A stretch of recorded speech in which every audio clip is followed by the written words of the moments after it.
തിരയലച്ചെത്തിയ കാറ്റിനും മഴയ്ക്കുമൊപ്പം കടൽ കൂടി കലിയിളകിയതോടെ തീരദേശവാസികളുടെ ജീവിതം ദുരിതത്തിലായി. കടൽ ഭിത്തികൾ കൂടി തകർന്നതോടെ കിടപ്പാടം എപ്പോൾ വേണമെങ്കിലും കടലെടുക്കാവുന്ന അവസ്ഥയിലാണ്.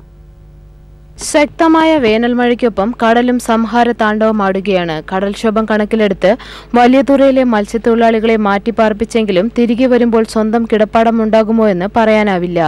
12ഓളം വീടുകളാണ് വലിയതുറയിൽ ഭാഗികമായി തകർന്നത്. കടൽ കൂടുതൽ കലിതുള്ളിയാൽ വീടുകളെല്ലാം തിരയെടുക്കുന്ന ദിവസവും വിദൂരമല്ല. സ്വന്തം കിടപ്പാടം ഉപേക്ഷിക്കാൻ മടിച്ച് ചുരുക്കം ചിലർ വീടുകളിൽ തന്നെ കഴിച്ചുകൂട്ടുന്നു.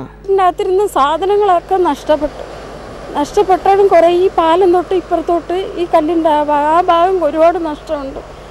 കുഴിയായിട്ട് കിടക്കുന്ന ഒരു വീട് തന്നെ അങ്ങ് താന്ന് കുഴിയായിട്ട് കിടക്കുകയാണ്. അപ്പുറത്തെ ഭാഗത്ത് വളരെ പേടിച്ചൊക്കെയാണ് ജീവിക്കുന്നത്. കടൽക്ഷോഭം എടുത്തു കഴിഞ്ഞാൽ പിന്നെ പറയാൻ പറ്റത്തില്ല. ജീവൻ പണയം വെച്ചാണ് ഇവിടെ നിന്നൊക്കെ ഓടി അന്ന് രക്ഷപ്പെട്ടത്. കടൽക്ഷോഭം ചെറുക്കാനായി നിർമ്മിച്ച കടൽ ഭിത്തികൾ പലയിടങ്ങളിലും തകർന്നടിഞ്ഞു. ഇവ പുനർനിർമ്മിക്കാൻ ഇതുവരെ നടപടിയെടുത്തിട്ടില്ല. കലിതുള്ളി നിൽക്കുന്ന കടലിൽ മത്സ്യബന്ധനത്തിന് പോകാനാവാത്തതിനാൽ പലരുടെയും കുടുംബങ്ങൾ പട്ടിണിയിലാണ്. ഇവർക്കായി സർക്കാർ സൗജന്യ റേഷൻ ഉൾപ്പെടെയുള്ള ഒരു ആനുകൂല്യവും പ്രഖ്യാപിച്ചിട്ടുമില്ല.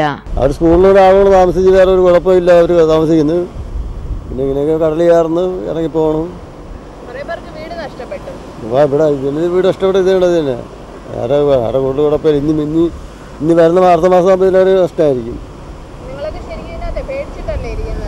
ഞങ്ങൾ പേടിച്ചിട്ട് എന്തിനായി? നമ്മൾ വെള്ള വീട്ടിലേ കിടക്കാൻ നോക്കൂ. വേറെ വീട്ടിലുണ്ടെങ്കിൽ മാറി കിടക്കൂ. അവർ പറഞ്ഞപ്പോൾ റോഡനുസരിച്ച് വേറെ റോഡ് വരാൻ പോകണം. അവിടെ ഈ വീടൊക്കെ മാറ്റി കൊടുക്കുമെന്ന് പറയുന്നു.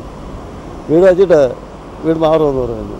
വലിയതുറ, ഭീമാപ്പള്ളി, ശംഖുമുഖം, കണ്ണാന്തുറ തുടങ്ങിയ തീരദേശ മേഖലകളിലെല്ലാം കടൽക്ഷോഭം രൂക്ഷമാണ്.